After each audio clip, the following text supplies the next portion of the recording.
एक छोटे से गांव में सखुबाई नाम की औरत रहा करती थी। वो बहुत ही गरीब थी, किराए के घर में रहती थी।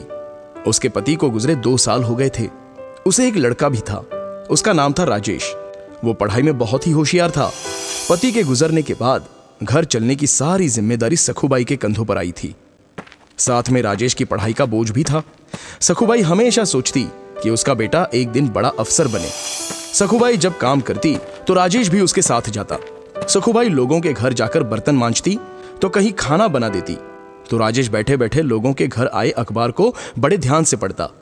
एक दिन जब राजेश अखबार पढ़ने लगा तो एक मालकिन ने बड़ी कुत्सित से कहा, अरे राजेश, अखबार पढ़ के क्या तू बड़ा अफसर बन जाएगा? इससे अच्छा तो माँ के काम में हाथ बटा, कम से कम उससे कुछ मदद तो हो जाएगी। इस पर राजेश बोला, मालकिन, मुझे बड़ा अफसर बनना है, कलेक्टर बनना है। हम किताबें नहीं ले सकते, इसलिए ज्यादा ज्ञान के लिए मैं अखबार पढ़ता हूँ। मालकिन बोली, तुम और कलेक्टर शक्ल देखी आपने? और मालकिन जोर जोर से हंसने लगी। सखुबाई को ये बात बहुत बुरी लगी और वो दोनों वहां से चले गए। फिर सखुबाई ने शादियों में रोटी बनाने का काम शुरू किया। वो अकेली ही 15-20 किलो की रोटियां बनाती थी। इसके लिए वो सुबह 3 बजे ही अपना काम शुरू कर देती थी। उसके साथ राजेश भी उठता था और माँ को मदद करके अपनी पढ़ाई करता था।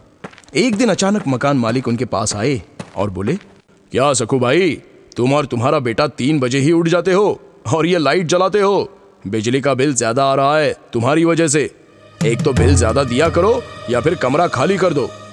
और मकान मालिक गुस्से से वहां से चले गए। फिर राजेश ने लालटेन जलाई और पढ़ाई करने लगा। माँ भी उस प्रकाश में रोटियां करने लगी। ऐसे ही राजेश ने अगले कुछ साल जी लगाकर पढ़ाई की और क्लास में हमेशा अव्वल आने लगा। राजेश की लगन देखकर अगली पढ़ाई के लिए उसके गुरुजी ने उसे दिल्ली जाने की सलाह दी और खुद खर्चा उठाने की जिम्मेदारी ली। राजेश तो 22 साल का हो गया था।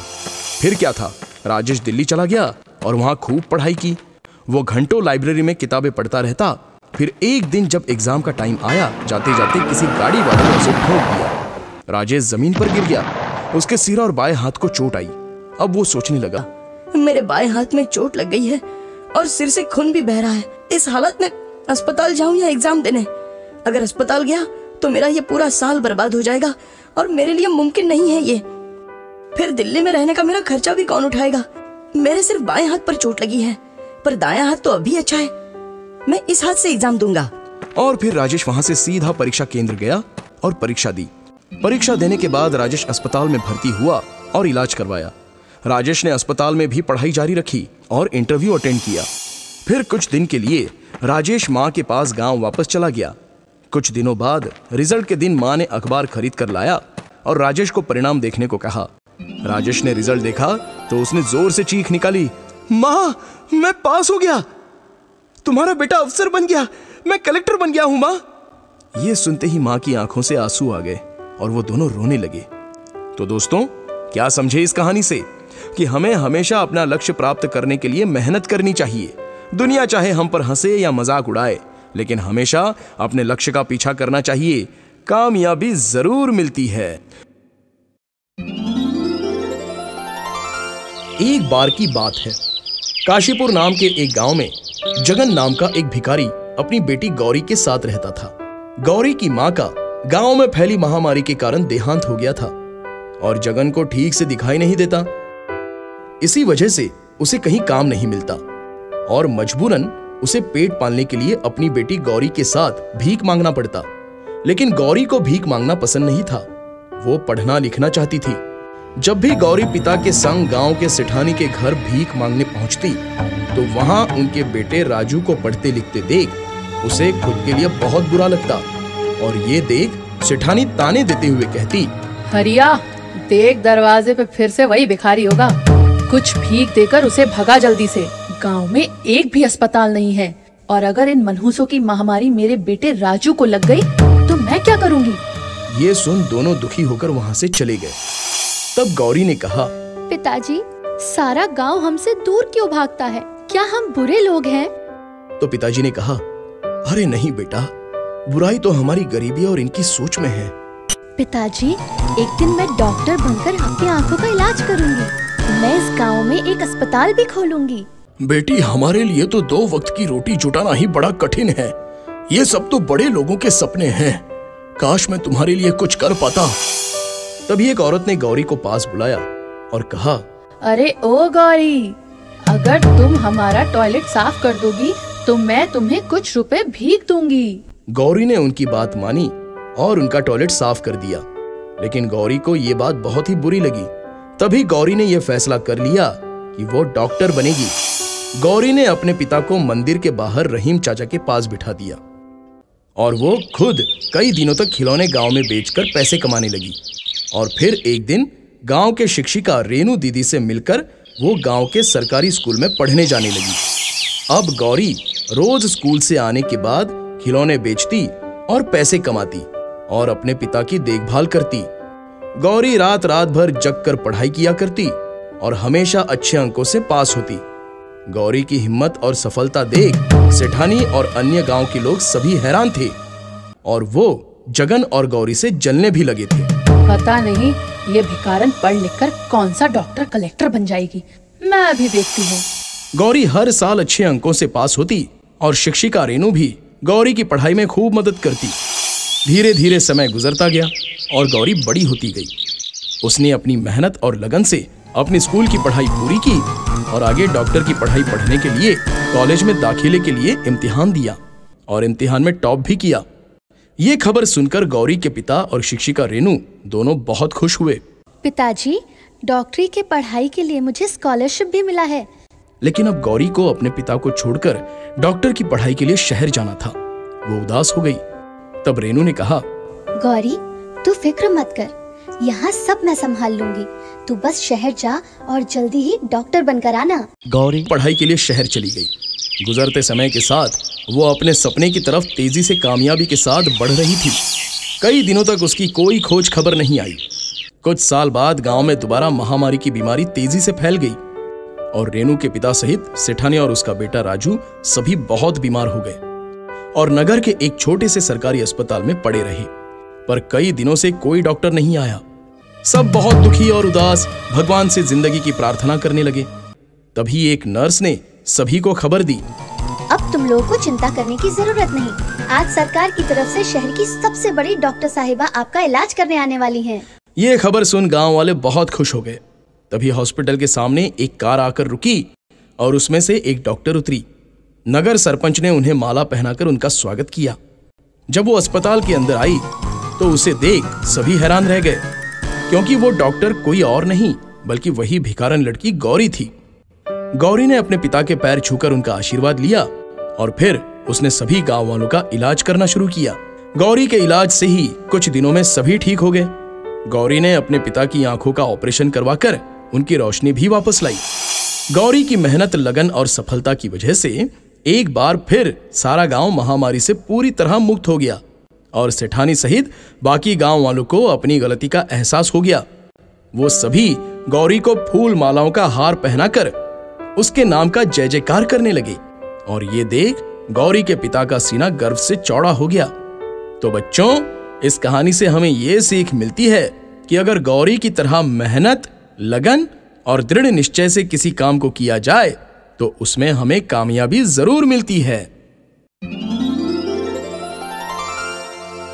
एक गांव में विमला नाम की एक गरीब औरत अपने बेटे रोशन और बहू गौरी के साथ रहती थी। विमला के पति का देहांत हो गया था, जिससे सारी जिम्मेदारी उसके बेटे रोशन पर आ गई थी। लेकिन गांव में रोशन को कोई काम न मिलने के कारण गरीबी और बेरोजगारी से उसकी मुसीबतें बढ़ती चली गईं। विमला की बहू गौरी बहुत ही स्वार्थी और लालची स्वभाव की थी। एक दिन उसने अपने पति से कहा, अजी सुनिए, अब यहाँ कुछ नहीं रखा है, हमें शहर चले जाना चाहिए, तभी हमारे हालात सुधर पाएंगे, वरना हमें भूखा ही मरना पड़ेगा। तब रोशन बोला, पर माँ तो यहाँ अकेली कैसे? तो गौरी बोली, ओहो, आप माँ की चिंता मत कीजिए, जब आपको नौकरी मिल जाएगी तब हम माँ को पैसे भेज दिया करेंगे। रोशन अपनी माँ को अकेला छोड़ पत्नी गौरी के साथ शहर चला गया। कई महीने बीत जाने के बाद भी उसकी कोई खबर नहीं आई। बेटे और बहू के शहर चले जाने के बाद विमला पेट पालने के लिए दर दर भटकने लगी और भीख मांगकर अपना गुजारा करने को मजबूर हो गई। वो हमेशा अपने बेटे का लौट कर आने का इंतजार करती, पर उनकी न तो कोई खबर आई और न ही उनकी तरफ से कोई पैसा। विमला मंदिरों और रेलवे स्टेशन में भीख मांगने लगी, पर उसे ज्यादा पैसे नहीं मिलते। और कई दिन उसे भूखा ही सोना पड़ता। विमला की आवाज बहुत ही सुरीली थी और उसे गाने का शौक भी था, इसलिए उसने गाना गाकर भीख मांगना शुरू कर दिया, जिससे बाद में धीरे धीरे लोग विमला का गाना सुनने के लिए इकट्ठा होने लगे। जिंदगी प्यार का गीत है, इसे हर दिल को गाना पड़ेगा। जिंदगी गम का सागर भी है, हंस के उस पार जाना पड़ेगा। विमला के गाने से लोगों का अच्छा मनोरंजन होता और विमला को भीख में थोड़े अच्छे पैसे मिल जाते थे। अब विमला रेलवे स्टेशन पर ही गाना गाती और उसे 2 वक्त खाने को भी मिल जाता। एक दिन विमला रेलवे स्टेशन पर बैठे गाना गा रही थी। जिंदगी प्यार का गीत है, इसे हर दिल को गाना पड़ेगा। जिंदगी गम का सागर भी है, हंस के उस पार जाना पड़ेगा। तभी वहां एक सज्जन व्यक्ति जिसका नाम था आलोक, वो विमला के पास आया। और आलोक एक फिल्म डायरेक्टर था। वो विमला को इतने सुरीली आवाज में गाते हुए सुनकर हैरान रह गया। वो विमला के पास आकर बोला, माँ जी, मैंने आपका गाना सुना है, आप बहुत ही सुरीली गाती हैं। मैं चाहता हूं कि आप मेरी नई फिल्म में गाना गाए। मुझे आपकी ही तरह एक नए आवाज की तलाश थी। यह सुनकर विमला की आंखों में आंसू आ गए। आलोक विमला को अपने साथ मुंबई शहर ले गया और विमला से अपने फिल्म में गाना भी गवाया और इसके बदले विमला को खूब सारे पैसे मिले।